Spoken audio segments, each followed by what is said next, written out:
네, 서로를 격려하고 응원하는 일처럼 아름다운 일은 없는 것 같습니다. 서로에게 박수를 쳐주고 또 때로는 자기 자신에게도 박수를 칠 수 있는 사람이 영적으로 심적으로 건강한 사람들입니다. 아주 더우시죠? 곧 비가 온다고 합니다. 네, 그러니까 걱정하지 마시고요. 자, 시원한 사진을 한 장 여러분들에게 보여드리도록 하겠습니다. 네, 한방눈이 왔어요. 2025년 1월 18일 서울역 사진입니다. 한 사진 기자가 한방눈이 오니까 그냥 서울역에 그냥 취재차 나간 거예요. 나갔는데 이제 이 카메라가 좋아서 줌으로 당기니까 이 노숙자 한 명이 어떤 한 사람에게 다가가는 게 보였어요. 그래서 이제 카메라로 계속 따라가 보고 있는데 이 노숙자가 그 사람에게 내가 너무 추우니까 따뜻한 커피 마실 돈을 달라 하고 이렇게 손을 내밀었다고 합니다. 그때 이 시민이 한 행동입니다. 네, 그러니까 커피 한 잔 달라고 했는데 보통 여러분들 같으면 어떻게 하실 것 같아요? 아마 그냥 아무 말 안 하고 이렇게 피해서 이렇게 그냥 돌아가거나 손으로 이렇게 하고 그냥 갈 텐데 이분은 보니까 옷을 먼저 벗어가지고 이분을 덮어드리고 그리고 자기 장갑을 빼가지고 이분에게 주고 그리고 주머니에서 5만 원권을 빼가지고 이 사람에게 주면서 식사하라고 그랬다고. 이제 카메라로 보면 다 이게 입 모양이 보이니까 이 대화가 보이는 거예요. 그래서 한 장 넘겨보겠습니다. 그래서 이제 옷까지 다 이렇게 입혀주고 이분 입혀주고 이제 인터뷰를 좀 따려고 기자가 이제 가는데 이 길이 너무 미끄러워가지고 빨리 못 가겠더래요. 그러다 보니까 갔는데 이미 옷을 벗어준 사람은 떠나버리고 또 이제 뒤를 돌아보니까 노숙자도 어디로 갔는지 떠나버리고 그래가지고 아무런 인터뷰를 할 수는 없었대요. 하지만 이 사진을 올려놓으면서 이 사진 제목을 선한 사마리아 사람이라고 해서 이 사진을 올려놓았습니다. 여러분 이 사진을 보니까 시원하기도 하고 따뜻하기도 하죠. 네, 그래서 우리는 늘 인생을 살면서 사람들에게 상쾌함을 주고 따뜻함을 주는 그런 복된 인생이 다 되시기를 간절히 소망합니다. 오늘 본문에는 예루살렘에서 여리고로 가다가 강도 만난 사람이 세 종류의 사람을 만나는 이야기가 오늘 본문에 기록되어져 있는데요. 처음 만난 사람이 강도입니다. 이 사람은 남의 것을 자기 것으로 여기는 사람이고요. 희생자를 약탈해서 그것을 착취해서 사는 사람입니다. 실은 우리가 이 땅 가운데 이 강도 같은 사람들을 안 만나면 얼마나 좋겠지만은 우리 인생을 살다 보면 이런 강도 같은 사람들을 많이 만나서 참 힘들었던 경험들을 다 하나씩 가지고 계실 것입니다. 요즘은 청년들을 꼬이는 청년들을 무너뜨리기 위한 강도 같은 그런 사람들이 있고요. 또 어떤 사람들은 노약자만 골라가지고 그들이 가지고 있는 돈을 빼내려고 애를 쓰는 강도 같은 사람들이 있습니다. 또 어떤 사람들은 은퇴자만 일부러 이렇게 고르는 사람이 있고요. 여러분 지난번에 뉴스를 보셨겠지만 유명한 프로 축구 선수나 탤런트들 이런 사람들을 또 공략해서 정말 악하게 사는 사람들이 있습니다.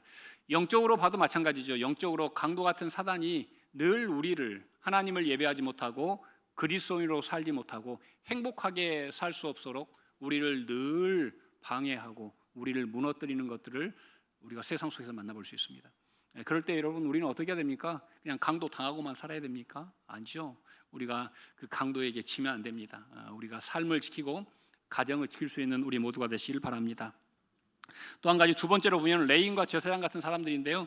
이 사람들의 특징은 아주 도덕적으로 또 세상 가운데서 좋은 지위와 직분을 가지고 있습니다. 하지만 이 사람들은 다른 사람들에게는 전혀 관심이 없습니다. 누가 죽어가든 누가 어려움을 당하든 그분들에게는 아무런 의미가 없습니다. 나만 잘 살면 된다. 나만 은혜 받으면 된다. 이런 의식들이 지금 교회까지도 팽배해 있습니다. 그래서 저는 우리 교회가 또 교회 되신 여러분들이 오늘 본문에 나온 이분들과 같은 다른 정말 주님이 기뻐하시는 그런 그리스도인이 되시기를 간절히 소망합니다. 자, 그리고 세 번째로 만난 사람이 사마리아 사람인데요. 이분은 자기 것을 이웃을 위해서 아낌없이 내어놓는 사람입니다. 그는 자기가 가지고 있는 모든 시간, 물질, 에너지, 열정 이 모든 걸 가지고 한 영혼을 살려내는데 모든 걸 사용하는 사람들입니다. 우리도 실은 어려운 광야나 고비를 넘었던 것은 우리가 인생 속에 이런 분들을 만났기 때문인 줄로 믿습니다. 이제는 우리가 이런 삶을 살아갈 수 있기를 간절히 소망합니다. 자, 오늘 본문을 잘 이해하기 위해서는요, 25절을 우리가 꼭 읽어야 되는데요. 자, 25절 우리 함께 봉독하겠습니다. 어떤 율법 교사가 일어나 예수를 시험하여 이르되 선생님, 내가 무엇을 하여야 영생을 얻으리까? 자, 여러분, 오늘 이 선한 사마리아인의 비유의 이야기는 이 질문에서부터 이 이야기가 출발하는 것입니다. 그러니까 선한 사마리아인의 이야기는 어떤 선행을 하자라는 의미가 아니라 오늘 25절에 내가 무엇을 하여야 영생을 얻으리까? 실은 이 이야기는 구원에 관한 이야기라는 사실을 우리가 오늘 본문을 통해서 알 수 있는데요. 자, 이 율법교사가 어떤 사람입니까? 율법교사는 하나님의 말씀을 연구하고 가르치는 사람입니다. 이 사람보다 더 말씀을 잘 아는 사람은 아무도 없습니다. 거의 다 말씀을 외울 정도로 이분들은 말씀에 대해서 대단한 전문적인 지식과 소양을 가지고 있습니다. 그런데 이 사람이 하는 일이 있습니다. 예수를 어떻게 한다고요? 시험했다. 이 시험이라는 단어가 헬라어에 보니까 발을 걸어서 잡아뜨리다라는 뜻입니다. 사람을 그냥 걸리게 하는 거예요. 이게 하나님의 말씀이 있고 은혜가 있고 지식이 있으면 그걸 가지고 사람을 세워야 되는데 반대로 그걸 가지고 어떻게 하면 사람을 넘어뜨릴까, 골탕 먹일까, 괴롭게 할까를 연구한 사람이 바로 율법교사입니다. 그런데 그 사람이 이렇게 묻죠. 내가 무엇을 하여야 영생을 얻으리까? 이 질문은 모순된 질문입니다. 이미 이 사람이 성경에 대해서 능통하다면 내가 무엇을 해서 영생을 얻을 수 없다는 걸 잘 알고 있습니다. 영생과 구원은 오직 하나님의 은혜이기 때문이죠. 하지만 단서를 붙여놨습니다. 내가 무엇을 하여야? 그때 예수님은 이렇게 대답하십니다. 자, 26절을 띄울 수 있으면 띄워주시고요. 자, 함께 읽겠습니다. 예수께서 이르시되 율법에 무엇이라 기록되었으며 내가 어떻게 읽느냐? 자, 율법의 성경책에 무엇이라고 쓰여 있느냐? 자, 이건 지식적인 부분이죠. 지식적인 부분. 그리고 내가 어떻게 읽느냐, 이게 중요한 부분인데요. 이건 읽느냐, 이해하느냐, 네가 그 말씀을 네 삶에 어떻게 적용하느냐 이런 뜻이거든요. 그래서 실은 예수님께서 주요 포인트는 뒤에 있어요. 그래서 네가 지식으로는 충만하다만 그럼 그 네 머리에 가득 찬 말씀이 네 가슴에서 손과 발로 나가니? 이제 이런 뜻인 거죠. 여러분, 세상에서 가장 먼 거리가 어딜까요? 그렇죠. 네, 머리에서 가슴까지의 길이가 제일 멀대요. 사람이 은혜 받지 않으면 이걸 극복할 수가 없는 거예요. 오늘 본문에 나오는 율법교사가 꼭 그렇지 않습니까? 머리는 크고 지식은 가득하지만 그 삶에 말씀을 향한 이해와 적용점이 없는 사람. 실은 현대를 살아가는 우리 교회의 모습입니다. 세상 사람들이 그리스도인들을 싫어하는 이유가 가장 크게 이제 그들이 나중에 설문한 걸 제가 몇 가지를 읽어봤는데 가장 큰 게 똑똑한데 가슴이 없대요. 너무 유창한데 거기에 실천이 없다는 거예요. 그래서 그 설문을 듣고 꼭 이 말씀을 하고 있구나라는 그런 생각을 하게 되었습니다. 티모시 켈러라는 분이 이런 말을 남겼는데요. 기독교인은 두 종류가 있습니다. 영생을 얻기 위해 선행을 하는 사람과 구원을 얻었기에 선행을 베푸는 사람, 이 두 종류의 그리스도인이 있다고 합니다. 여러분은 어디에 속해 있습니까? 바라기는 정말 우리가 은혜 받았기에 주님의 뜻을, 말씀을 실천하는 우리 모두가 되시기를 간절히 소망합니다. 자, 29절 한번 보시죠. 29절 보시면, 자, 함께 읽겠습니다. 그 사람이 자기를 옳게 보이려고 예수께 여짜오되 자기는 내 이웃이 누구이니까? 자, 이 율법교사는 늘 자기밖에 생각을 하지 않습니다. 자기가 돋보여야 되고 자기가 드러나야 되고, 그리고 지금 예수님께서 한참 뜨고 있으니까 예수님을 좀 시험해서 좀 무너뜨려야 되고, 이런 사람인데요. 자, 이 사람이 묻죠. 자, 도표를 하나 보죠. 내 이웃은 누구입니까? 자, 그러면 이 말의 중심에 누가 있습니까? 내가 있죠. 이 물음에는 내가 중심입니다. 그리고 이웃은 바깥에 있죠. 그래서 모든 이웃이 다 나를 맞춰야 됩니다. 나에게 맞추면 이웃이 될 수가 있다는 거죠. 내 수준에 맞추면 내 이웃이 되고, 나랑 같은 비슷한 학력이 있으면 내 이웃이 되고. 그래서 예전에 제가 어릴 때는 뭐 애경사가 있을 때 모든 동네 사람이 다 함께 하지 않았습니까? 뭐 장례식 때도 그렇고 결혼식 때도 그렇고 이웃 사람들이, 이웃집에 사는 사람들이 함께 모였는데요. 요즘은 어떠냐? 요즘은 끼리끼리 모이죠. 그 수준의 사람들끼리만 모입니다. 저는 교회만큼은 그러지 않기를 간곡하게 소망하고 바랍니다. 교회는 다른 곳이 되어야 합니다. 자, 그러면 우리 예수님께서는 우리에게 뭘 부탁할까요? 자, 예수님의 물음을 한번 보시죠. 자, 예수님의 질문은 한번 읽어볼까요? 누가 강도 만난 자의 이웃이냐? 자, 여기 중심에는 누가 있습니까? 강도 만난 자가 있습니다. 강도 당한 자가 중심에 있고, 그리고 이웃들은 그 강도 만난 자를 돕는 사람이 다 이웃이라고 우리 주님께서 설명을 하고 있는 것입니다. 저는 우리 한국 교회가 이 원형의 중심에 꼭 나처럼 안에가 틀에박혀 있는 교회들이 너무 많은 거예요. 그래서 밖에 있는 사람들이 너희들이 그냥 우리 교회에 맞추면 내가 너희들을 도울 거야 하는 교회가 너무 많습니다. 하지만 반대가 돼야 됩니다. 핍절하고 어렵고 힘든 사람들이 저 중심에 있고, 우리가 밖에서 그들을 어떻게 살리고 세울까를 고민하는 교회, 그 교회가 이 시대에 하나님이 원하시는 교회인 줄로 믿습니다. 지난번에 어떤 책을 보니까요, 그 목사님이 그 책을 저술한 동기가 한 에피소드로 기록되어져 있었습니다.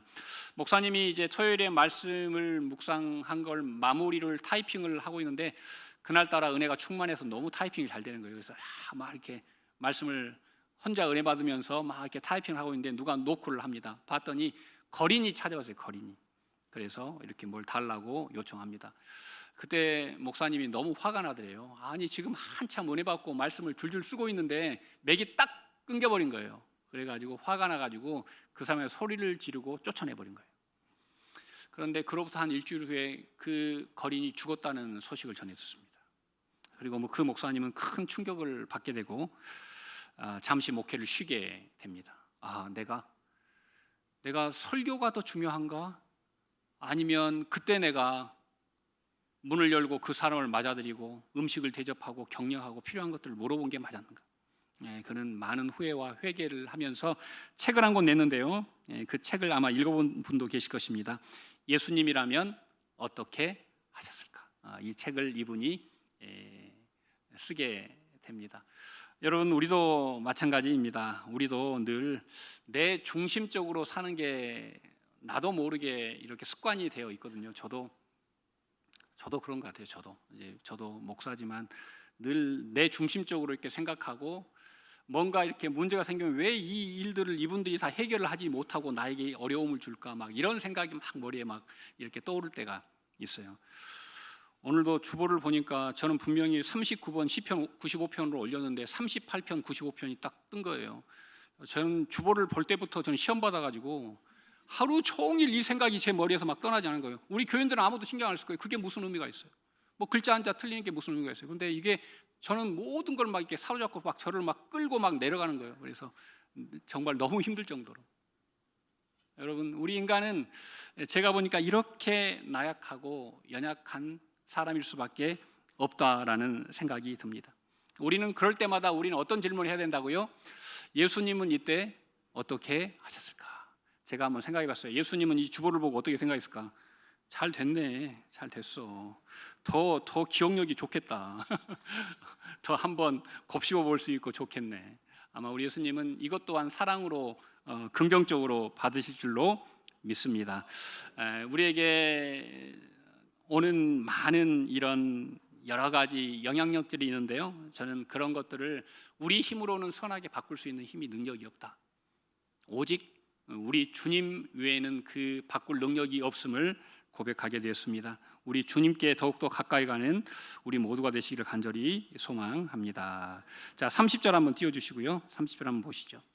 자, 함께 읽겠습니다. 예수께서 대답하여 이르시되 어떤 사람이 예루살렘에서 여리고로 내려가다가 강도를 만나매 강도들이 그 옷을 벗기고 때려 거의 죽은 것을 버리고 갔더라. 아멘. 자, 여기에서 중요한 게 예루살렘에서 여리고로 어떻게 합니까? 내려갑니다. 내려가다라는 단어가 중요한데요. 자, 한번 지도를 한번 보도록 하죠. 자, 예루살렘이 제일 위에 꼭대기에 있고요. 여리고는 아래에 있습니다. 여리고는 해발 마이너스 250입니다. 정말 저지대고요. 여리고에서 더 내려가면 사해가 나오는데 사해는 마이너스 400입니다. 예루살렘은 플러스 800고지입니다. 자, 그러니까 거의 고차가 1000 정도 나는데 뭐 예루살렘에서 여리고까지 직선으로 하면 한 20여 킬로밖에 안 돼요. 그러니까 그 짧은 길 동안 엄청나게 이렇게 가파른 길로 돼 있고요. 제가 사진 한 장 준비했는데 예루살렘에서 여리고라는 길 중에서 가장 평탄한 길 사진입니다. 한번 보시죠. 네, 저게 여리고에서 예루살렘에서 여리고라는 가장 평탄한 길입니다. 저거 말고는 다 이렇게 이제 수직으로 돼 있고 다 바위와 광야로 돼 있는 길입니다. 자, 여러분, 지금은 저렇게 도로가 나가지고 차가 다닐 수 있는 길이 있었지만 예수님 당시에는 무슨 도로가 있었겠습니까? 사람 한 명이 계곡길을 따라서 끊임없이 내려가야 하는데 거기는 누가 있기 딱 좋아요? 강도가 숨어 있기 너무 딱 좋은 곳입니다. 자, 그래서 오늘 본문에서 이 내리막길에서 만난 사람들, 이 내리막길을 우리는 늘 유념해서 걸어야 합니다. 자, 오늘 그 내리막길을 걸었던 사람들, 자, 31절 한번 보시죠. 자, 함께 읽겠습니다. 마침 한 제사장이 그 길로 내려가다가 그를 보고 피하여 지나가고, 32절, 또 이와 같이 한 레위인도 그곳에 이르러 그를 보고 피하여 지나가되. 자, 여러분, 이 내리막길, 지금 제사장과 레위인에게 내리막길은 어떤 길일까요? 이분들은 어디에서 일하는 사람들입니까? 예루살렘에 있는 성전에서 일하는 사람들입니다. 자, 그러면 이분들은 집은 여리고에 있어요. 헤롯 왕도 집이 여리고에 별장이 있었습니다. 여리고는 웬만한 사람들, 부자들은 다 여리고에 살았습니다. 자, 이 제사장과 레위인들은 여리고에 집이 있는 사람들입니다. 성전에서 업무가 다 끝났어요. 업무가 끝나고 내려가는 길입니다. 일과가 다 끝났습니다. 사명이 다 끝났습니다. 하지만 오늘 성경은 우리에게 이렇게 이야기하죠. 진짜 삶은 내리막길에서 시작한다. 진짜 삶은 우리가 교회를 떠날 때부터 시작한다라고 성경은 우리에게 말씀하고 있는 거예요. 이분들이 예루살렘 성전에서는 제사장으로, 레위인으로 사명을 잘 감당했습니다. 하나님께 제사했고 찬양 대원으로, 그리고 예배를 돕는 레위인으로 봉사를 잘 마쳤습니다. 그리고 내려갑니다. 근데 내려가다가 사람을 만나게 되죠. 그런데 어떻게 합니까? 그들이 그를 보고 어떻게 합니까? 피하여 지나가되. 피하여 지나가되. 아마 그들이 예루살렘이었다면 이 일을 보고 피해서 지나갔을까요? 아니요. 그 일을 끝까지 충성했고 헌신했을 것입니다. 하지만 그들은 내리막길에서 전혀 다른 선택을 하고 있는 것입니다. 우리 믿는 사람들도 마찬가지죠. 성전 안에서는 좋은 선택, 헌신, 봉사, 찬양이 흘러넘칠 수 있습니다. 하지만 인생의 내리막길에서는 우리가 어떤 사람인가? 우리가 용서하는 사람인가? 우리가 긍정적인 사람인가? 우리가 사람을 살리는 사람인가를 생각해 보아야 합니다. 하지만 성경에는 이런 사람만 있는 게 아니죠. 자, 33절, 34절 보시죠. 자, 함께 읽겠습니다. 어떤 사마리아 사람은 여행하는 중 거기 이르러 그를 보고 불쌍히 여겨 가까이 가서 기름과 포도주를 그 상처에 붓고 싸매고 자기 짐승에 태워 주막으로 데리고 가서 돌보아 주니라. 아멘. 자, 앞줄로 좀 올라가 주세요. 자, 처음에 보면, 자, 이 사마리아 사람은 지금 뭐 하는 중입니까? 예, 이게 여행이라는 단어를 썼는데 원래로 하면 우리나라 지금 말로 바꾸면 출장 중입니다. 일하고 있는 중이에요. 아까 제사장과 레위인은 어떤 중이었어요? 휴식 중이었어요. 이제 일이 끝나고 이제 쉬러 가는 길. 그리고 이 사람은 어떤 지금 하고 있어요? 출장 중, 급한 일을 하고 있는 중입니다. 그러니까 지금 같은 길을 가도 전혀 달라요. 한 사람은 두 사람은 편히 쉬러 가는 거고, 한 사람은 지금 일하러 용무로, 급한 용무로 가고 있는 거예요. 그런데 쉬러 가는 사람이 멈추지 않아요. 반대로 급한 출장 중에 있는 사람이 멈췄다라고 오늘 성경에 기록하고 있습니다. 왜 멈췄을까요? 바로 제사장과 레위인은 그 사람을 보지 않고 환경만 봐요. 오, 강도당했네. 그럼 여기에 강도가 있을 수 있잖아. 도망가자. 또는 오, 거의 죽었네. 그러면 이 사람 죽을 수 있잖아. 시체를 만지면 안 되는데 안 돼 하고 그는 무조건 상황과 환경과 자기 것만 생각하고 피했다고 성경에 기록하고 있습니다. 제가 중학교 2학년 때 저희 교회에서 저희 교회가 아니죠. 저희 마을에서 칼부림 사건이 났어요. 그래서 한 사람이 너무 많은 피를 흘렸습니다. 그래서 그를 큰 길가로 데리고 와서 경찰이 손을 들고 차를 태우려고 했는데 어떤 차도 서지 않았습니다. 왜 그럴까요? 시트에 피가 묻는다고 아무도 태워주지 않았습니다. 그래서 그 경찰이 리어커를 하나 빌려가지고 와가지고 그분을 싣고 병원으로 뛰는 중에 돌아가셨습니다. 지금도 저는 약간의 그런 생각들이 트라우마가 남아 있습니다. 여러분, 오늘 이 본문을 보면서 우리가 꼭 그 레위인과 제사장 같은 사람이 아닌가를 우리는 돌아봐야 합니다. 오늘 우리는 사마리아 사람이 여행하는 중에 그 급한 용무 중에 멈춰서 그도 그를 보았다라고 성경이 기록하고 있습니다. 정말 그는 그 사람을 본 것입니다. 오늘 본문에 보니까 이런 대목이 있잖아요. 그 사람을 거의 죽을 정도로 때렸고 옷을 다 벗겨서 가지고 갔어요. 여러분, 그 사람에게 옷이 없다는 건 뭘 의미할까요? 신분을 알 수 없다는 뜻입니다. 옷이 있으면 로마인인지 헬라인인지 유대인인지 아니면 그가 제사장인지 서기관인지 알 텐데 옷을 벗겨놨어요. 그러니까 그 사람이 누구인지 몰라요. 그냥 우리말로 하면 그냥 짐승이나 똑같은 고깃덩이나 똑같은 사람이에요.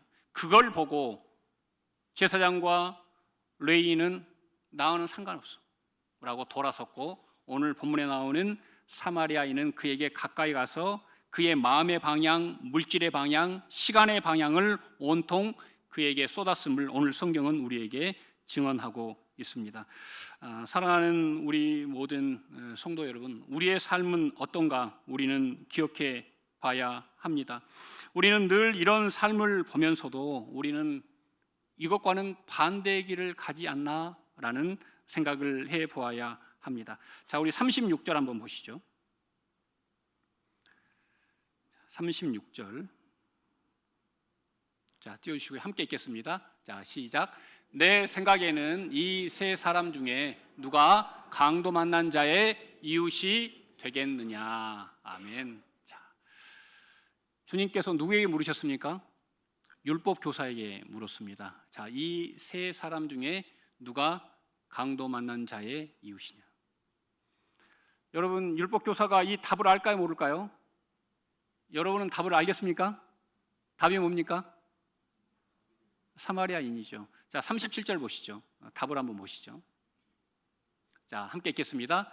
이르되 자비를 베푼 자니이다. 예수께서 이르시되 가서 너도 이와 같이 하라 하시니라. 네, 여러분, 사마리아 사람은 답을 알고 있었습니다. 사마리아 사람이 답이에요.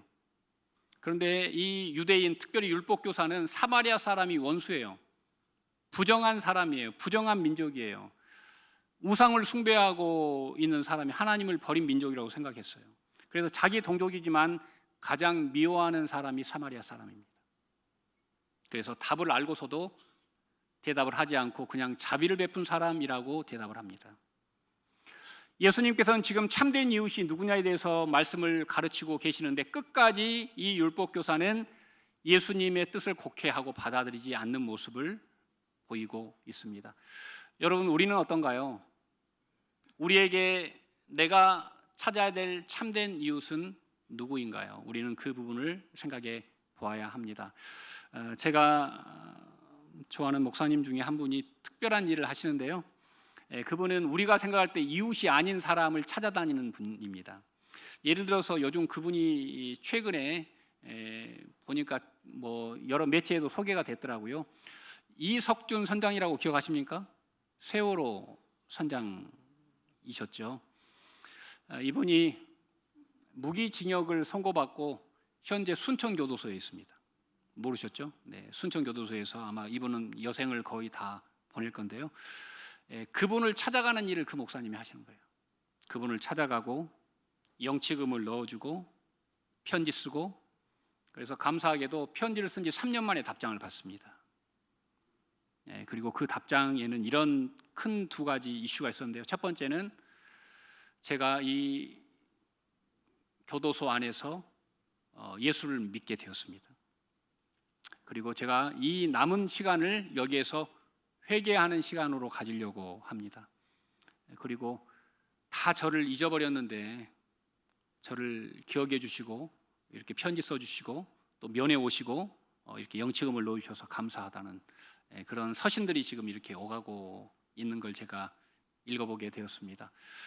우리는 늘 우리의 이웃을 내가 품을 수 있는 정도의 사람으로 한정할 때가 참 많지 않습니까? 하지만 실은 오늘 성경이 우리에게 명령하는 것, 주님께서 우리에게 부탁하시는 것은 우리가 품을 수 없는 사람, 우리가 담을 수 없는 그 사람을 내 이웃으로 삼아라라고 말씀하고 있습니다. 그리고 더 나아가서 내가 내 입맛에 맞는 이웃을 찾는 것을 넘어서 내가 그런 약자나 핍절한 사람과 내가 이해할 수 없는 사람에게 좋은 이웃이 되어라라고 오늘 우리 주님께서 네가 알았으면 어떻게 그대로 행하라라고 말씀하고 있습니다. 우리에게 부족한 게 뭘까요? 지식이 부족합니까? 우리에게 능력이 부족합니까? 아니요. 우리에게는 딱 하나 부족한 게 있습니다. 그건 바로 불쌍히 여기고 행하는 마음입니다. 오늘 예배하는 우리 모든 분들에게 주님이 우리를 불쌍히 여기셔서 우리에 있는 자리까지 내려오셔서 우리의 이웃이 되어서 나를 살렸듯이 여러분 주위에 여러분이 결코 이해하거나 이웃이 될 수 없다고 생각하는 그 사람을 살려내는 복된 7월, 8월, 9월, 10월 우리 태신자 작정하는 날이 되시기를 간절히 축원드립니다. 기도하시겠습니다. 사랑과 은혜가 충만하신 아버지 감사합니다. 우리는 늘 외롭습니다. 그래서 이웃을 찾지요. 내 수준에 맞고 내 실력에 맞고 내 성정에 맞아야만 이웃으로 받아들입니다. 하지만 오늘 우리 주님께서는 너의 참된 이웃은 바로 약자다, 가난한 자다, 네가 이해할 수 없는 사람이다, 너의 원수다라고 우리에게 말씀하고 있습니다. 지금까지 내 중심으로 내가 주인 되어서 내 삶을 경영했다면 이제는 주님이라면 어떻게 하실까라는 마음으로 오늘 하루하루를 살아갈 수 있도록 내리막길에서 많은 내리막길에 있는 사람들을 살려내어서 주님께로 올려보낼 수 있는 인생이 되도록 우리를 사용하여 주시옵소서. 예수님 이름으로 간절히 기도드립니다. 아멘.